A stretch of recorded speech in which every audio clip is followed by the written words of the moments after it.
Most people get this wrong when they try to start a company in Singapore. They assume it is just a quick online registration, a bank account, and they are ready to operate. But here's the truth, no one tells you. Singapore is one of the easiest countries in the world to start a business, but only if you follow the legal structure correctly from the beginning. If you miss one requirement, especially around directors, addresses, or compliance, your company might get delayed or flagged before it even becomes operational. And here's the interesting part. Once you understand the system, Singapore becomes one of the most powerful and startup-friendly business hubs in the world, especially for international founders. In this video, you are going to learn exactly how to start a company in Singapore in 2026, step by step. We will cover company structure, registration, legal requirements, banking, taxes, and the real mistakes foreigners make when setting up. And stay with me, because in a minute, I'll show you the exact company setup most foreign founders use to get approved quickly without unnecessary delays. Let's start with the basics. If you want to start a company in Singapore, the first thing you must understand is legal structure. This is the foundation of everything. The most common structure is a private limited company, also called a PT Limited. This is the standard business structure used by both locals and foreigners.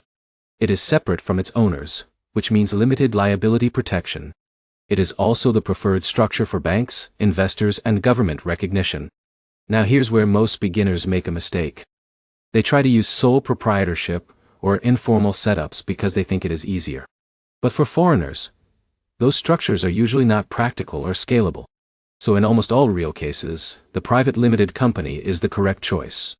For example, Alex from India wants to start a software consulting business in Singapore. If he chooses a PT Ltd company, he can legally sign contracts, open a bank account, hire employees, and scale internationally. Now let's move to the second step, which is choosing your company name. In Singapore, company names must be approved by the Accounting and Corporate Regulatory Authority, also known as HEA. This sounds simple, but here's where delays often happen. If your name is identical or too similar to another company, or if it includes restricted terms, it will be rejected. So you need to prepare multiple name options before applying. Now here's something important. Even if your name is approved, it does not mean it is reserved forever. If you do not complete incorporation quickly, the approval can expire. So, timing matters. Now let's move to the third step, which is appointing a local director. This is one of the most important requirements in Singapore company formation. Every Singapore company must have at least one local resident director. This can be a Singapore citizen, permanent resident, or an eligible employment pass holder. Now here's where many foreign founders get confused. They think they can be the only director. But without a local director, your company cannot be registered. For example, Jake from the US wants full control of his business. But he still needs a local director to legally incorporate.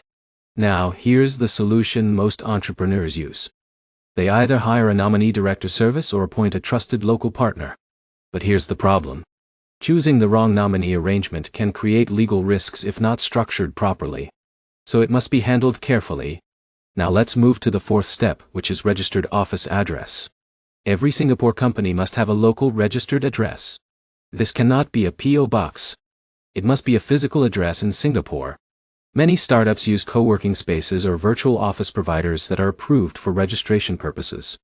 Now here's something important. Your registered address is publicly listed in government records. So you should choose a professional and credible location. Now let's move to the fifth step, which is preparing incorporation documents. To register your company, you need basic documents including shareholder details, director details, business activities, and company constitution. The company constitution is like your internal rulebook. It defines how your company operates, how shares are distributed, and how decisions are made. Now here's where many people slow down. They try to overcomplicate the constitution. But in Singapore, standard templates are widely used and accepted. So simplicity is often better than complexity. Now, let's move to the sixth step, which is official company registration. This is done through ACREA's online system, called BizFile.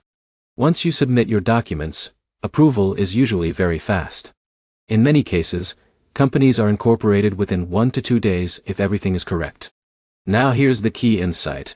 Singapore is fast, but only when your documents are clean and accurate. Errors cause delays even in a fast system. Once approved, you receive your certificate of incorporation and business profile. This means your company is officially legal. But here's the important part. Registration is only the beginning. Now you must set up operations.